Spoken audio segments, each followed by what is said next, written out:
Hi guys, आप सबका स्वागत है आपके अपने चैनल पर। जैसे कि चैनल के नाम से पता चलता है, यहाँ पर हम 11th और 12th की केमिस्ट्री पढ़ेंगे।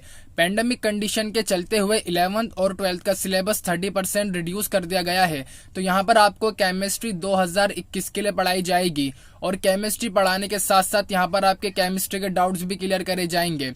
अब बात आती है वो डाउट्स कैसे क्लियर करे जाएंगे, तो आपको मैं इसी वीडियो में एक ईमेल आईडी दूंगा जहां पर आप अपने क्वेश्चंस मुझे सेंड करिएगा और उनके सॉल्यूशन बनाकर मैं इसी चैनल पर अपलोड करूंगा। और गाइज, ये मेरा आपसे वादा है कि अब से वीडियोस इस चैनल पर रोज आएंगी, तो जितना हो सके आप शेयर करिए ताकि आपके दोस्त भी इस बात का फायदा उठा सकें। और मेरे चैनल को सब्सक्राइब कर लीजिए और बेल आइकन को प्रेस कर लीजिए ताकि मेरी वीडियो की नोटिफिकेशन गाइज सबसे पहले आपको मिले।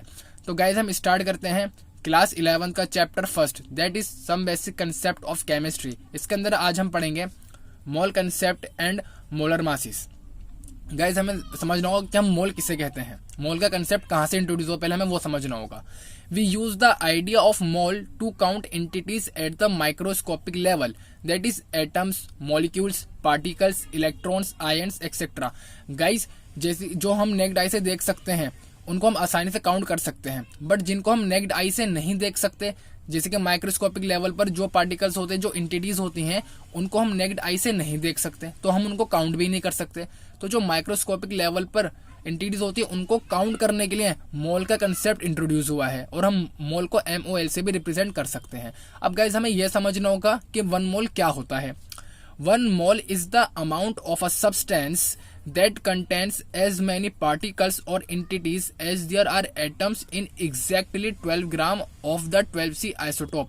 Guys, कार्बन का जो 12C आइसोटोप होगा उसके 12 ग्राम के अंदर जितने भी पार्टिकल्स है, जितनी भी एंटिटीज होंगी ना, उतने ही पार्टिकल से एंटिटीज 1 मोल के अंदर होंगी। ठीक है गाइस, एक बार और समझाता हूँ। जैसे कि मान लीजिए कि 12 ग्राम ऑफ 12C आइसोटोप है, तो 12 ग्राम के अंदर मान लीजिए 12C के 12 ग्राम के अंदर 20 पार्टिकल है, तो 1 मोल के अंदर भी 20 पार्टिकल होंगे। और गाइस, हम आगे काउंट करेंगे कि 12 ग्राम के अंदर कितनी एंटिटीज होती हैं, जो 12C के 12 ग्राम के अंदर कितनी एंटिटीज होती है, ताकि हमें पता चल सके कि 1 मोल के अंदर कितने पार्टिकल्स होते हैं या फिर एंटिटीज होती हैं। गाइज, मैं पार्टिकल्स और एंटिटीज बोल रहा हूँ, तो इसका मतलब ये है कि वो एटम्स भी हो सकते हैं, मॉलिक्यूल्स भी हो सकते हैं, पार्टिकल्स, इलेक्ट्रॉन, आयन्स, कुछ भी हो सकते हैं guys. Okay, The mole of a substance always contain the same number of entities, no matter what the substance may be. Guys, आपका substance कुछ भी हो, कुछ भी मतलब जैसे कि मान लीजिए आपका एक substance एटम है, एक दूसरा मॉलिक्यूल है, तीसरा पार्टिकल है, तो इन तीनों में अगर एक मोल एटम है, एक मोल मॉलिक्यूल है और एक मोल पार्टिकल है, तो इसका मतलब गाइज ये है कि तीनों के अंदर सेम नंबर ऑफ एंटिटीज होंगी।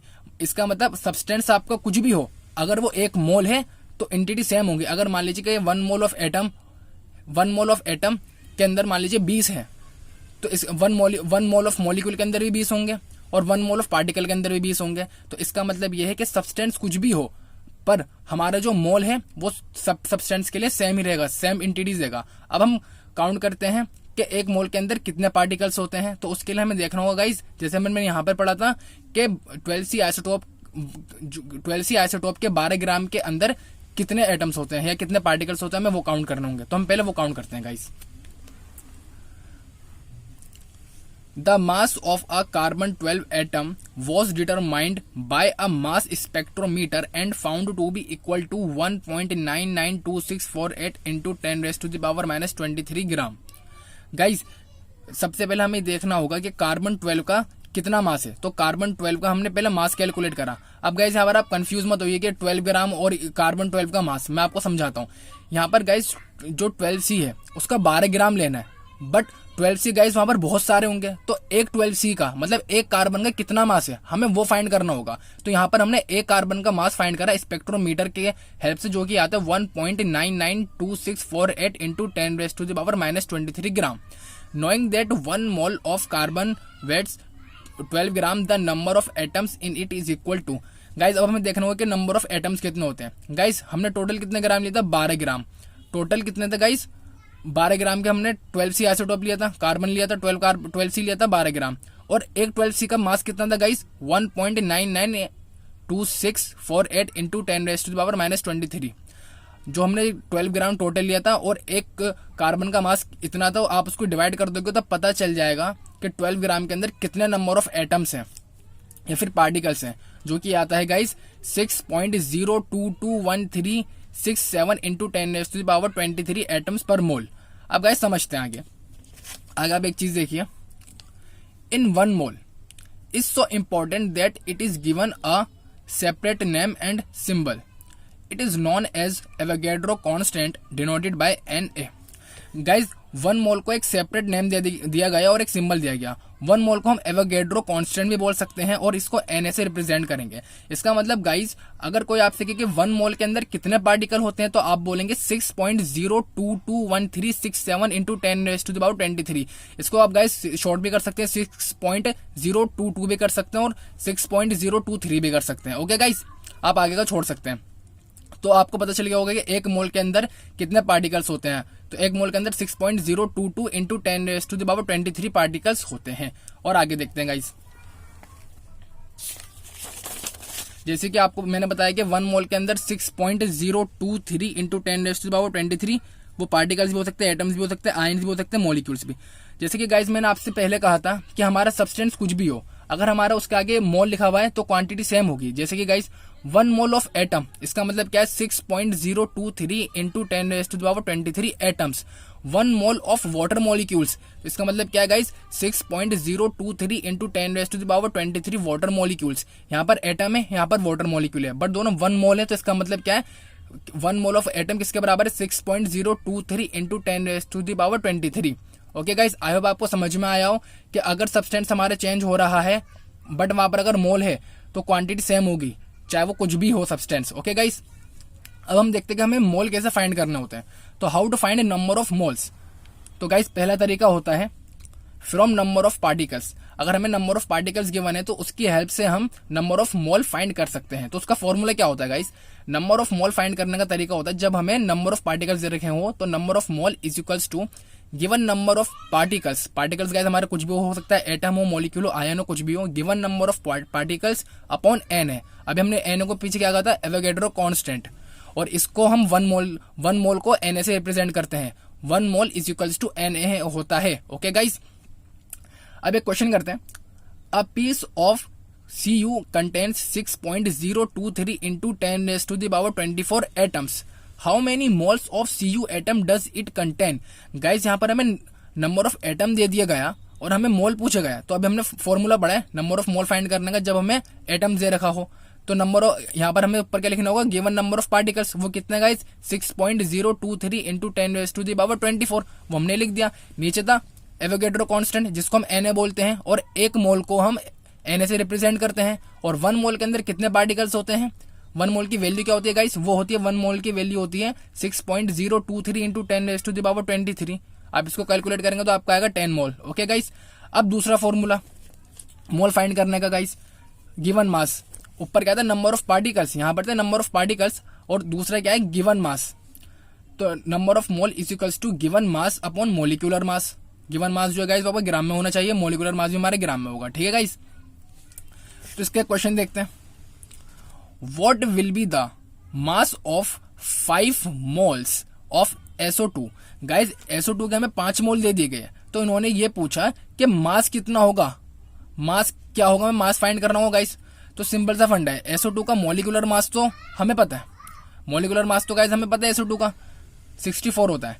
5 मोल हमें दे रखे हैं, इजिकल्स टू मास फाइंड करना है। आप इसको इधर से मल्टीप्लाई कर दीजिए 5 इंटू 64, तो अब 320 आपका आंसर आ जाएगा। ओके गाइस, आई होप आपको समझ में आया हो। मोलिकुलर वेट आपको मैंने फाइंड करना सिखा दिया था। ओके गाइस, चलिए आगे चलते हैं। अब थर्ड तरीका होता है guys from given volume of gas. Gas की जो गिवन वॉल्यूम होती है हम उससे भी फाइंड कर सकते हैं नंबर ऑफ मोल।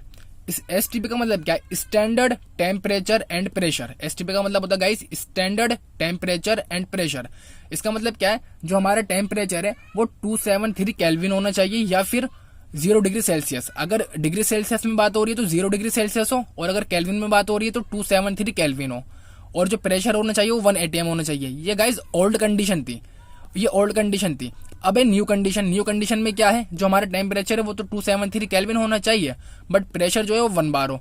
दोनों वैलिड है, बट न्यू कंडीशन ये वाली है। ओके गाइस, नंबर ऑफ मोल कैसे फाइंड करेंगे, दोनों में अलग अलग से होगी। ठीक है, प्रेशर जब 180 एम है तो वहां पर नंबर ऑफ मोल अलग तरीके से फाइंड होंगे, और जब प्रेशर 1 बार है तो उसके अंदर नंबर ऑफ मोल अलग तरीके से फाइंड होंगे। तो गाइस देखते हैं, number of moles is equals to volume of gas at 180 M and 273 kelvin litre upon 22.4।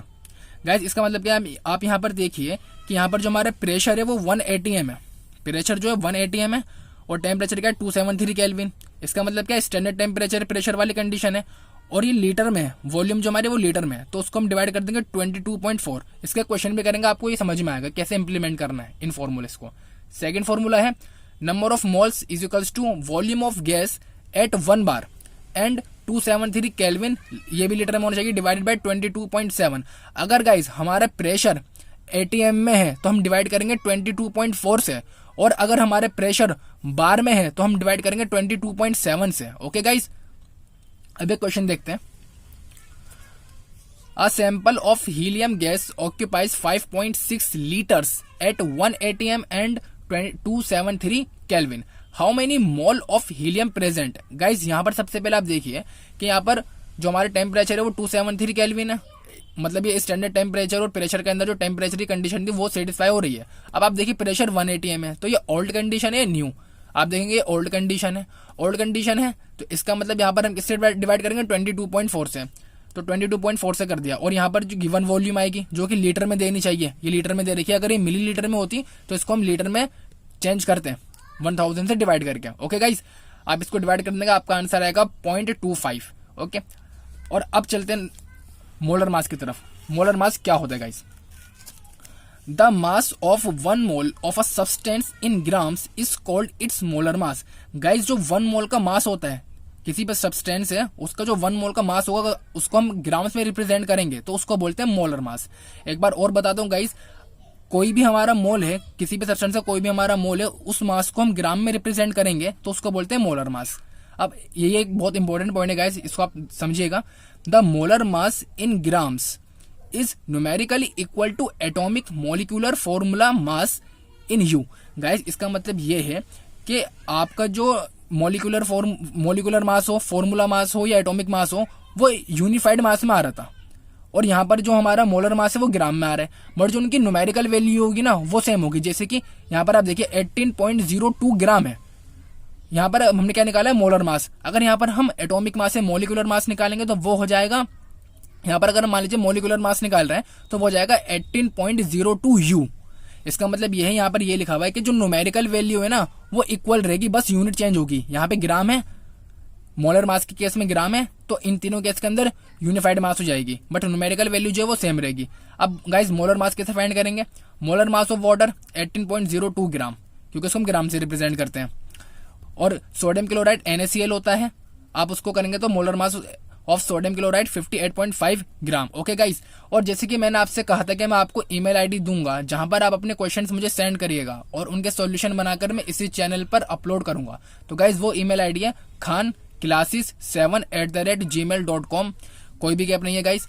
और एक बात, अब से वीडियोस रोज आएंगी, तो बने रहिए मेरे साथ, और आपके जितने भी डाउट्स आप मुझे सेंड करिए, उनके सॉल्यूशन बनाकर मैं इसी चैनल पर अपलोड करूंगा। और मेरे इस चैनल पर अब से रेगुलर वीडियोस आएंगी, कोई भी दिन मिस नहीं होगा गाइस, ये मेरा आपसे वादा है, trust me. Thank you guys.